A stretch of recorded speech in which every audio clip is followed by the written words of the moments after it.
welcome to this new video for my channel, The Mental Traveler. I'm Caro Herrera, and today I'm here to review the first season of a show called The Book of Boba Fett. The series was released in 2021 and it consists of 7 episodes. It was produced by Dave Filoni, Jon Favreau, and Robert Rodriguez, and it stars Temuera Morrison, Ming-Na, Pedro Pascal, David Pasquesi, Jennifer Beals, Danny Trejo, Timothy Olyphant, Rosario Dawson, and Mark Hamill. And on that note, let me just say that this will be a video with spoilers, so beware if you haven't seen the first season. Okay, so I've always been a big Star Wars fan, ever since I was a kid, but my passion for it has always been centered upon the Skywalker family. Anakin above everyone, and then his love with Padme, and then his relationships with Obi-Wan, with his son Luke, and with Ahsoka, his Padawan. So yeah.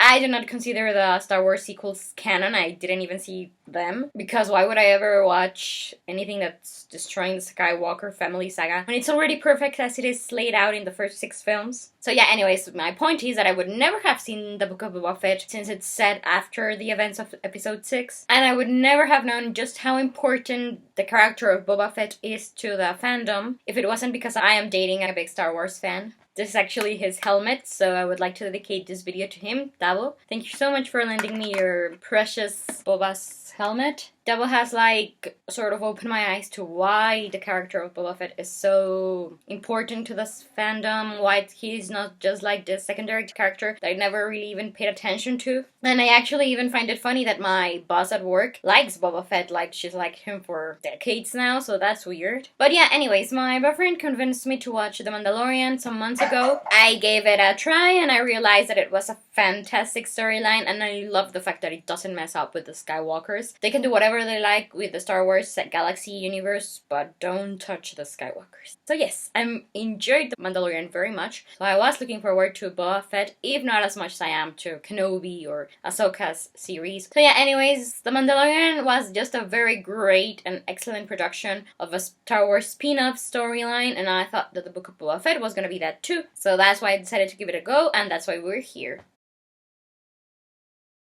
Set after Season 2 of The Mandalorian, with flashbacks to what happened to Boba Fett right after the events of Episode 6, we follow Boba as he takes the place of Jabba the Hutt in Tatooine and attempts to compete and conquer Jabba's fellow crime lords. Boba is helped in this by his sidekicks Fennec Shand and Din Djarin, and we also get to see him befriend some Tusken Raiders. We learn from that culture, and during the last 3 episodes, we meet up once again with the Mandalorian, Baby Yoda, Luke Skywalker, and even Ahsoka Tano, learning more about the ways of the Force.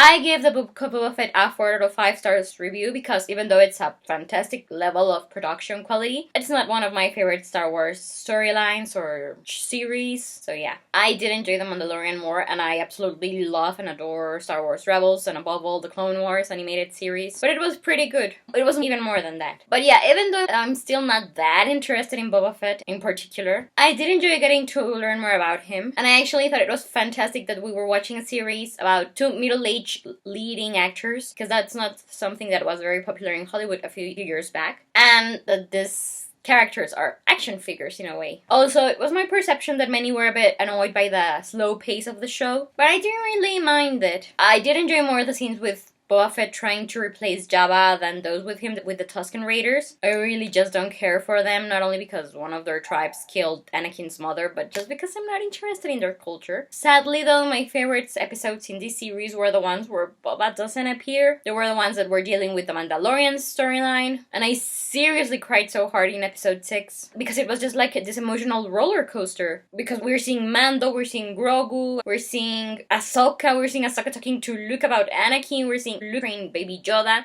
the way Yoda trained him. And the only thing I hated about that episode was the fact that they had Luke force Baby Yoda into choosing between the Jedis and going with Mando, because that's just so stupid and so unlike Luke, the Luke we all know from the original trilogy. Why would he do to Grogu what the Jedi Council did to his father? Why would he start a new Jedi Order where he's once again forcing upon the rule of no attachments when he knows how that ended up for his father, and when he wasn't even trained serving as a regular Jedi from the Republic times. So yeah, it doesn't make any sense. Still, I was very disappointed with Filoni for allowing this to happen, even if it's out of his hands. And I remember that I also thought back when season 2 of The Mandalorian ended, what are they gonna do now? Because the heart of the show is the relationship between Mando and Baby Yoda. Okay, maybe they'll show what Mando is doing on his own, and they won't do that many scenes between Baby Yoda and Luke, because that will be too much of a good thing and would be spoiled and it would lose its magic. And it would be too expensive to have Mark Hamill rejuvenized digitally. But apparently they decided to have Grogu choose Mando, so now they can once again spoil their relationship by exploiting it and selling more Baby Yoda material. Meaning that all the sort of character development and process and stuff that we saw in season 2 of The Mandalorian are sort of pointless now, because in the end Mando and Baby Yoda are once again together. And I think it's very cowardly of them to, rather than, I mean, I love seeing Mando and Baby Yoda together, I do. But rather than dare to have Mando go his own way and try to reclaim titled Mandalorian on his own, they have him once again hook up with Baby Yoda because that's what everyone wants to see. It's like, okay with the fan service, but really, you couldn't come up with something that didn't involve Baby Yoda? Couldn't think a little bit more? I don't know. I thought it was lazy, selfish of them. But okay, it was pretty awesome to see Luke rejuvenized, so even though I don't want to see too much of that, I absolutely loved every second of it. But on the other hand, if they make season 2 of the Book of Boba Fett, I will of course be watching and reviewing it. But until they do, I think that this is all I have to say about the Book of Boba Fett. Thank you so much for watching my review of it. Please let me know if you enjoyed it or not. I'm keeping my fingers crossed that you did. In the description box below, you can find a link to the series IMDb page. And well, I'm Caro Herrera, the Mental Traveler. I hope you have a wonderful day wherever you're in the world. I'll be seeing you soon. Take care and goodbye. May the Force be with you.